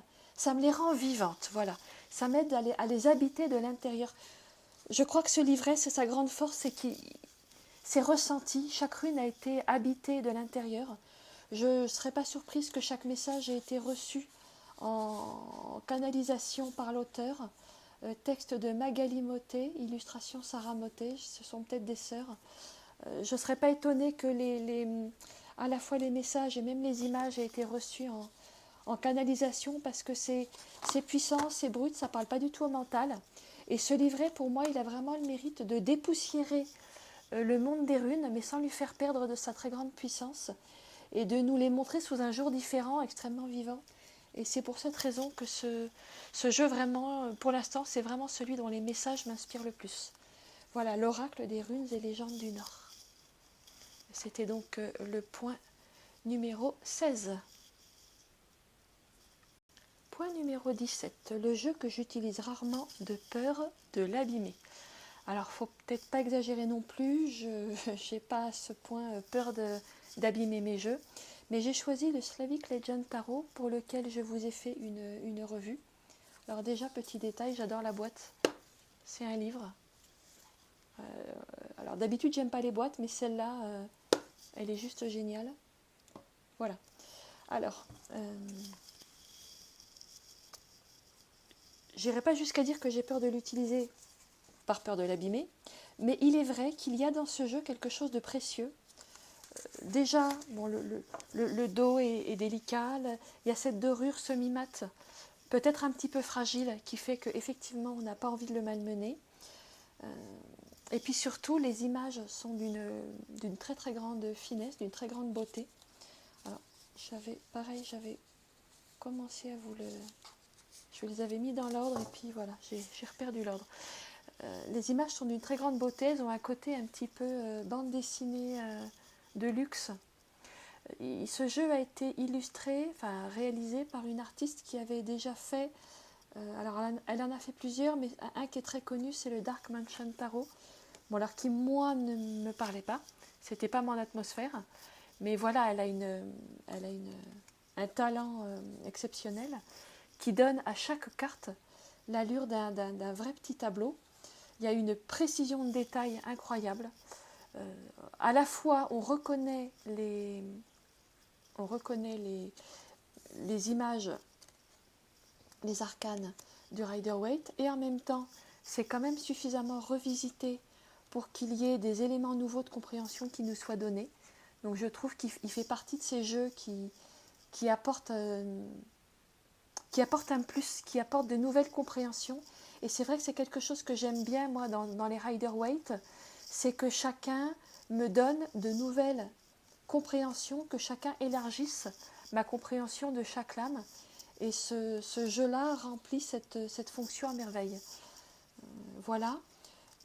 Il a donc ce côté précieux qui fait que celui-là, je suis certaine que je ne vais pas le redécouper, je ne vais pas lui enlever ses bords, à moins que je puisse mettre la main sur une version d'occasion qui ne m'aura pas coûté cher parce qu'il n'est pas donné. Et c'est vrai que personnellement, j'aurais préféré qu'il n'y ait pas ces bordures noires. Déjà, je ne suis pas fan du noir et en plus, je trouve que les bordures le plombent inutilement. Et il lui donne un côté dramatique qu'il a déjà parce que c'est un jeu d'inspiration slave et ça se retrouve complètement dans l'atmosphère de chaque carte. Il est déjà très très intense et je trouve qu'il n'y avait pas besoin d'en rajouter. Ceci mis à part, c'est un jeu voilà, très beau, non seulement qui donne des résultats très intéressants en lecture, mais il a un côté un peu précieux qui fait que c'est vrai que je ne m'en sers pas n'importe quand. Je ne vais pas le découper. Non pas que découper les jeux soit un manque de respect, mais pour celui-ci, je sens que ce serait pas à faire. Voilà, c'est peut-être, je dirais, le plus précieux de mes jeux. Je ne sais pas si c'est au point que je l'utilise peu de peur de l'abîmer, mais c'est sûr que je le qualifierais de mon jeu le plus précieux à tout point de vue, autant de son aspect, voilà, ses cartes, et le dessin également. C'était donc mon point numéro 17, le jeu que j'utilise rarement de peur de l'abîmer. Point numéro 18, le jeu le plus original de ma collection. Alors c'est un jeu, mais un jeu de société. En fait, c'était à mes enfants autrefois, c'était un jeu destiné à apprendre les grandes inventions, les grandes avancées dans l'histoire humaine. Donc ça peut être des inventions ou des percées d'ordre social, technologique ou artistique ou littéraire. Par exemple, ici, on a 20 000 lieues sous les mers. Alors chaque carte, je précise, d'un côté, on voit l'invention avec son titre et au dos, on a la même avec la date. La date pouvant éventuellement vous donner des éléments de numérologie. Donc voilà, c'est un jeu qui a priori n'est pas spécialement joli. Bon là, je vous ai sélectionné quelques cartes pas trop vilaines. Il n'est pas spécialement intéressant sur un plan graphique. Certaines cartes sont sympas, d'autres un peu moins. Mais alors, ce qui est surprenant, c'est qu'il me donne des réponses d'une précision étonnante. En complément des tirages, j'ai souvent été très très impressionnée par la précision des informations qui me venaient avec ce jeu. Il y en a même qui sont un petit peu humoristiques. Là, on a une vieille chaussette crado dans une chambre d'adolescent, puis il y a les parents qui ont mis les post-it pour, je ne sais pas si vous voyez, pour rappeler de faire le ménage.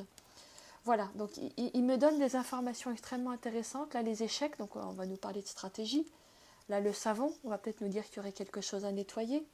La clé, bon, c'est quand même très intéressant dans un tirage d'avoir la clé. Sherlock Holmes.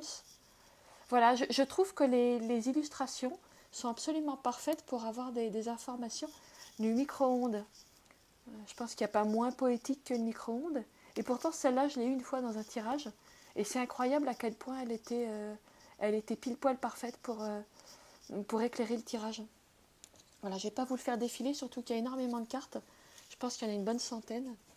Ils doivent le dire là, enfin peu importe. Il y a énormément de cartes dans ce jeu. Je n'ai pas le nombre exact. 110 cartes. Voilà, il y a 110 cartes, donc vous avez de quoi faire. Il n'est pas spécialement joli. Alors, il est tout petit, hein, vous voyez, il est... Voilà. Mais alors, je ne saurais pas vous dire le prix, parce que ça fait tellement longtemps qu'on l'a que... Voilà, je n'ai pas... J'ai pas retenu, d'ailleurs, si ça se trouve, c'était un cadeau. Mais je trouve intéressant d'utiliser des jeux qui ne sont pas destinés à être des oracles, plutôt des jeux de société, pour compléter des tirages. Ça donne des informations extrêmement intéressantes. Et puis, ça nous sort de nos réflexes habituels de lecteurs, lectrices de tarot et oracles, pour nous amener dans des espaces où on ne serait pas allé chercher l'information. Et je ne sais pas pourquoi je vous montre. Je vous montre la pochette comme si elle était intéressante. Ça vous permet d'aller dans des espaces où vous ne seriez peut-être pas allé chercher l'information. Et ça amène un petit coup de fraîcheur aussi. Ça peut être intéressant d'utiliser, alors celui-là ou n'importe quel autre, mais des jeux de ce type-là pour donner un petit coup de fraîcheur à vos lectures. Voilà, donc ça c'est le jeu le plus original de ma collection, c'était le point numéro 18. Le point numéro 19, le jeu qui me demande le plus de pratique ou d'apprentissage. J'ai choisi le Dirt Gems, qui est un jeu qui se base sur les plantes. J'avais envie d'un jeu qui me parle un petit peu de botanique. J'ai fini par trouver celui-là. C'est un jeu indépendant, donc pas très facile à trouver, assez cher. Bon, voilà, je me suis fait ce cadeau, mais objectivement, il n'est pas donné. Voilà, je vous les remets dans l'ordre. C'est un jeu que je trouve très beau. Je trouve les cartes très jolies. Alors, il est en anglais, donc il se trouve que certains noms de plantes sont les mêmes en anglais et en français, d'autres pas.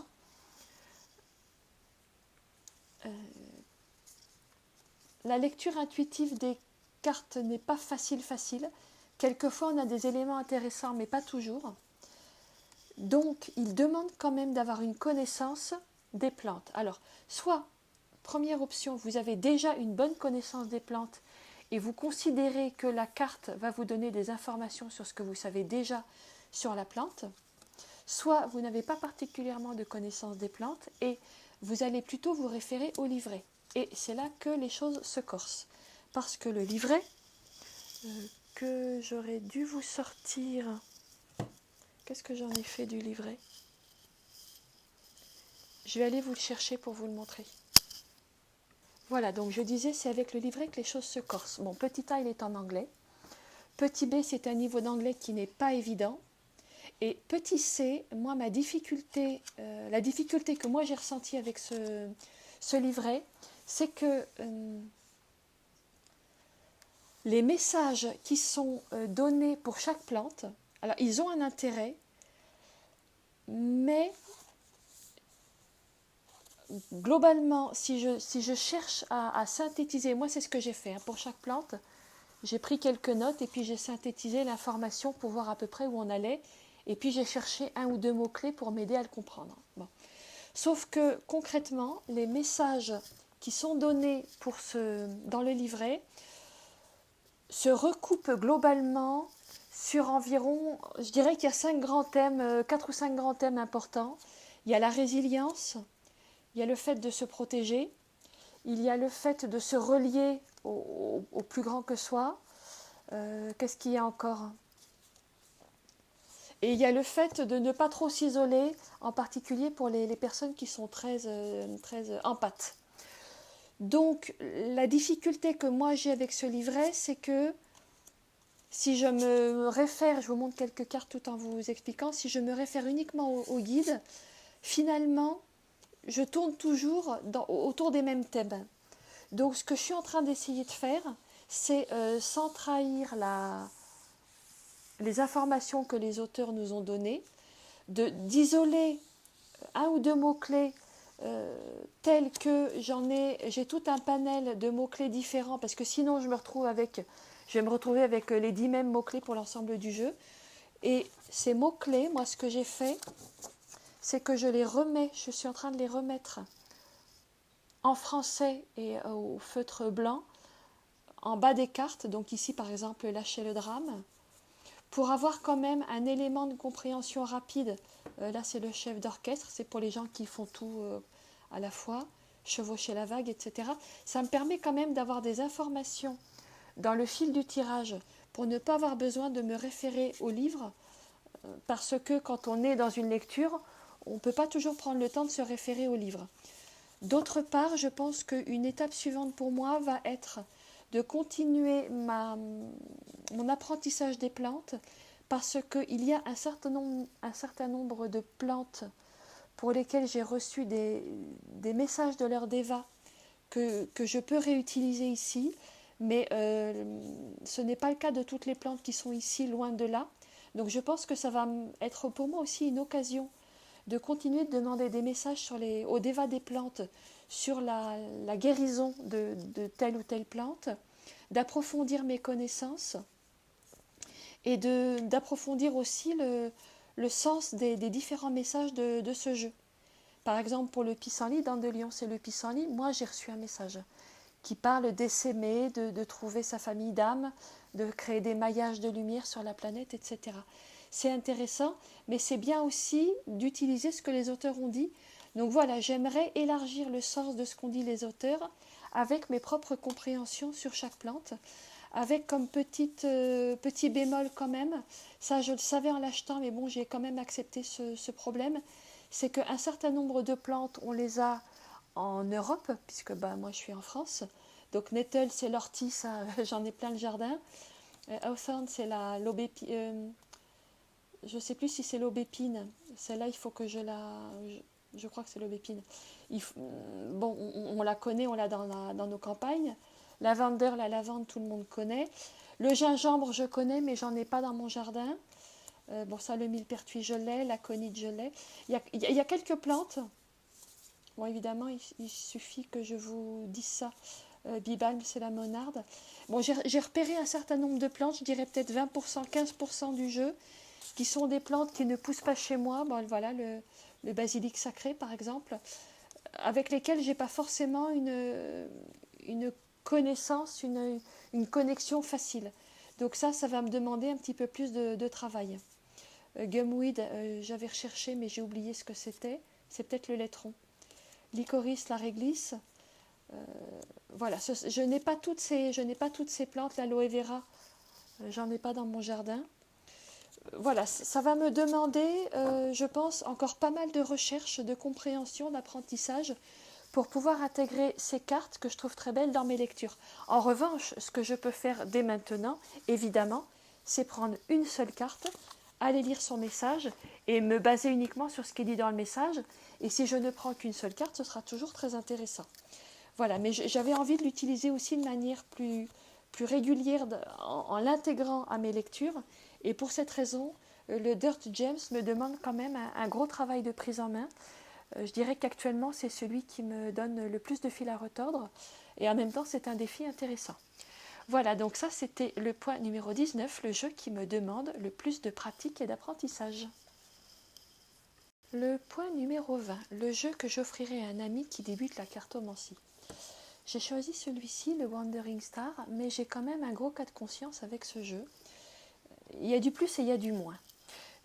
Ce qui est sûr, c'est que si j'avais un ami qui débute la cartomancie, je lui dirais commence par le Rider-Waite. Je vous ai déjà expliqué pourquoi, donc je ne vais pas y revenir. Celui-ci, je dirais que c'est mon deuxième choix. Pour quelle raison? D'abord parce qu'il est, il est plutôt pop, il est sympa, il est jeune, il est joli, il n'est pas rebutant du tout, donc c'est vrai que quand on commence, c'est plutôt chouette. Il a quand même un grand avantage. Alors, premier grand avantage, le livret est plutôt bien fait. Il est simple, il va droit au but, on a les principales informations. Je trouve le livret plutôt bien fait. Même s'il reste sur des compréhensions très orientées coaching réussite. J'ai rien contre le coaching réussite, mais c'est vrai que c'est pas dans cet esprit-là que je fais du tarot. Mais bon, c'est un point de départ aussi valable qu'un autre. Ça, c'est donc un des points intéressants, c'est que le livret est plutôt bien foutu. Deuxième point intéressant de ce jeu, c'est que les cartes ont des mots-clés, alors qui sont en anglais, mais là, même avec un niveau débutant, on les comprend très bien. Donc, on a sur chaque carte des petits mots-clés qui nous résument les principales interprétations possibles de la carte en question. Donc ça, c'est très bien.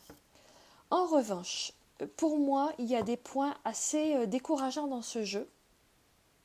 Je vais vous en montrer quelques-uns, je vais vous expliquer pourquoi j'ai des réserves. Par exemple, ici, on a un as. Les as, ce sont des cartes qui nous parlent des potentiels, de ce qui n'est pas encore incarné. Et là, sur cette carte qui nous parle d'un as, on a une personne, donc un être incarné. Pour moi, c'est une rupture des codes du tarot qui veut que l'as soit représenté en aussi grand que possible sur une carte. Parce que ce n'est pas incarné. Alors vous allez me dire, oui, mais sur, par exemple, celui-ci que je vous ai montré tout à l'heure, les as nous montrent des personnes. Mais en fait, sur ce jeu-là, toutes les personnes sont montrées avec le visage, on ne voit que le bas de leur visage. On ne voit pas le haut du visage, et du coup, c'est beaucoup moins personnalisé. Le jeu, l'as est centré sur le cœur de la personne, et donc on ne se sort pas complètement du code. Là, je trouve qu'on est totalement dégagé du code. Ce set de bâtons, il est très beau, mais le set de bâtons est une carte extrêmement dynamique, et celle-ci, elle est très fixe. C'est un peu dommage. Le soleil, c'est un enfant, et là, c'est pas un enfant. L'ermite, normalement, il regarde vers le bas. Ici, l'ermite regarde vers le haut. Donc, ce qui me dérange un tout petit peu, c'est que si vous apprenez avec ce jeu, vous allez enregistrer que l'ermite, il regarde vers le ciel, alors que ce n'est pas le cas. Que le soleil, c'est une jeune femme rousse, alors qu'a priori, c'est quand même plutôt un enfant. Que le set de bâtons, il est plutôt calme, alors qu'en fait, il y a du mouvement, etc., etc. Donc, vous n'allez pas apprendre les codes graphiques, visuels du Rider-Waite. Par contre, vous aurez plein de mots-clés qui seront, je trouve, très bien trouvés. Vous aurez des images qui sont très jolies et qui donnent vraiment envie de l'utiliser. Il a juste le bon format. Moi, j'adore son format tarot. En plus, regardez comme le dos est chouette. Je trouve le dos absolument génial. Et il a un vrai format tarot, facile à manipuler même quand on a des petites mains. Les cartes glissent très bien. Elles sont ni trop collantes, ni trop lisses. Le livret est très bien. Et puis voilà, il a un côté moderne, un peu simple, un peu naïf, que je trouve très sympa. Voilà, il a une jolie gamme de couleurs. Bon, pour toutes ces raisons, je trouve que ce serait, je dirais, le deuxième choix après un Rider-Waite, si je devais conseiller un jeu à un ami qui apprend la cartomancie. Voilà, c'était mon choix numéro 20. Le point numéro 21, le dernier jeu que j'ai acheté. Alors là, c'est le Forest Fae. Je ne sais pas si vous arrivez à lire, de Nadia Turner, qui a illustré le jeu Les Brumes d'Avalon, que je vous ai présenté tout à l'heure. J'aime beaucoup ce jeu, j'aime beaucoup la boîte. De même que les deux boîtes qui me plaisent, ce sont des boîtes qui s'ouvrent très facilement et où j'ai pas une impression d'enfermement. En plus, les deux, elles sont très lisses sous la main, très douces. Ça, c'est des boîtes que j'aime bien. Donc la boîte est sympa. D'ailleurs, il reste sur mon bureau. C'est un des rares jeux qui reste sur mon bureau à longueur de temps. Et c'est des assez petites cartes, très jolies, que moi j'aime beaucoup. Avec des petits personnages un peu étranges, un peu bizarres, un peu poétiques. Et des messages, certains plutôt simples et inspirés. D'autres un peu absurdes et difficiles à comprendre, mais poétiques. Par exemple là, celle-ci, Walker on the Wind, le marcheur sur le vent. Et le message, c'est le corbeau montre le chemin, sois courageux. Le changement et la chance peuvent apporter des merveilles très excitantes. Le voilà. Un autre aussi, The Thimble Witch. Alors Thimble, sauf erreur de ma part, c'est le dé à coudre. C'est la sorcière du dé à coudre. Il y a de la magie dans les commencements. Alors commence quelque chose de nouveau. Voilà, il y a tout un univers, plein de petits détails, plein de petits... Vous voyez, elle tient une petite poupée, enfin même deux d'ailleurs. voilà, qui nous donne plein d'informations que je trouve intéressantes. Forest Sister, la sœur de la forêt. La lune brille plus fort après l'orage. Il y a quelque chose de doux, de poétique, d'un peu mystérieux, d'un peu étrange, que j'aime beaucoup dans ce jeu. Tout simplement, il est léger, il est doux. La mère Mandragore trouve les secrets cachés dans les brindilles. C'est joli ça aussi. Voilà, bon, je ne vais pas vous passer toute la liste, j'en ferai peut-être une revue parce que c'est un jeu que j'aime beaucoup. Alors, une gamme de couleurs de terre. Vous voyez, c'est vraiment des couleurs de terre. Je pense qu'il sera parfait avec tous mes jeux d'inspiration celtique. J'en ai déjà quelques-uns. Il ira très bien avec. Voilà, soit pour donner la tonalité générale d'un tarot, d'un tirage, soit le matin pour une carte du jour. Je ne sais pas si je l'utiliserai en conclusion d'un jeu, quoique peut-être, à voir. Mais voilà, un joli petit jeu, mon dernier achat, tout simple, tout doux, tout léger. The Forest Fae, donc les fées de la forêt, de Nadia Turner. C'était mon point numéro 21, le dernier jeu que j'ai acheté. Et j'ai eu envie d'ajouter un point numéro 22, que j'ai intitulé Le jeu qui me donne bonne conscience. Et j'ai choisi le Marshmallow Marseille. C'est le jeu qui me donne bonne conscience parce que depuis toujours, j'ai eu mauvaise conscience de ne pas savoir lire le tarot de Marseille et d'avoir eu tellement de mal à entrer dans l'univers du Marseille que je trouve, comme je l'ai expliqué à plusieurs reprises, froid, géométrique et qui ne me parle pas du tout. Et j'ai récemment découvert un petit jeu, ce fameux Marshmallow Marseille que je vais vous montrer, qui me réconcilie avec le Marseille et du coup il me donne bonne conscience parce que j'ai au moins un tarot de Marseille que j'ai envie d'utiliser, que je trouve sympa, qui me parle, parce que sa gamme de couleurs est beaucoup plus proche de ma gamme à moi. Il n'y a pas de couleurs primaires, il n'y a pas de lignes trop dures, trop géométriques. Les visages restent relativement expressifs, en tout cas de mon point de vue personnel, beaucoup plus que dans le Marseille traditionnel. Alors je suis tout à fait consciente que c'est un jeu qui va faire hurler les puristes parce qu'il ne respecte pas les codes du Marseille, et ça, voilà, je le sais. Donc je ne prétendrai certainement pas que ce soit un véritable Marseille de ce point de vue-là. Cela dit, il se rapproche quand même beaucoup plus du Marseille. En tout cas, c'est le plus proche du Marseille que je puisse utiliser. Mes possibilités personnelles étant celles qu'elles sont pour le moment. Il m'a réconcilié avec le Marseille et du coup je m'en sers de temps en temps un petit peu sur ma chaîne, pas énormément et un petit peu pour moi de temps en temps, quand j'ai envie de revenir un petit peu aux bases du Marseille, puisque la lecture des lames, notamment pour les mineurs, est souvent assez différente pour le Marseille de ce qu'on a pour le Rider-Waite. Donc pour moi c'est important de revenir aux sources. Notamment je travaille beaucoup avec le livre de Jodorowsky sur la voie du tarot, qui pour moi est un livre incontournable pour comprendre ce que c'est que le tarot.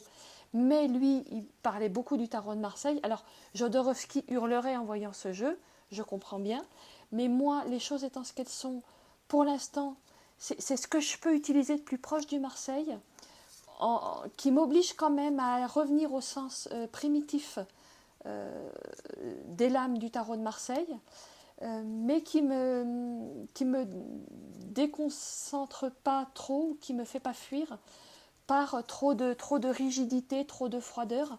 Il a un côté souple, joyeux, un peu naïf, dans lequel je me retrouve. Et du coup, ça me rend bonne conscience parce que je me dis qu'avec ce jeu, je fais quand même l'effort de m'intéresser à des choses sérieuses, si je peux dire comme ça. Voilà, c'est le Marshmallow Marseille, dans une très jolie gamme, regardez-moi ce cavalier rose, dans une très jolie gamme de couleurs, poétique, doux. En plus, les cartes sont pas trop grandes, donc il n'est pas trop impressionnant. Il se prend pas au sérieux, mais il me permet de revenir à des choses sérieuses tout en douceur. Et pour moi, c'est vraiment un jeu de réconciliation avec ce tarot de Marseille qui m'a toujours tellement impressionnée.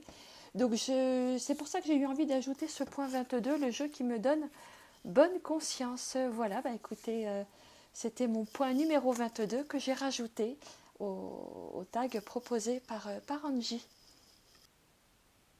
Ici se termine cette petite visite de ma tarothèque en 21 questions plus une. J'espère que ça vous aura intéressé. Moi, je me suis bien amusée à la faire. Je sais pas pour vous, mais pour moi, c'était plutôt sympa et intéressant. J'espère que ça vous aura donné envie à votre tour de faire le tour de votre propre tarothèque pour faire ce petit défi, puis éventuellement de le filmer et de le proposer à votre tour à la communauté sur TarotTube. Et puis, bah, si ça n'est pas le cas, j'espère que vous aurez passé tout simplement un bon moment, peut-être découvert des jeux nouveaux. Et je vous dis à bientôt chez Blue Moon et Baba Yaga.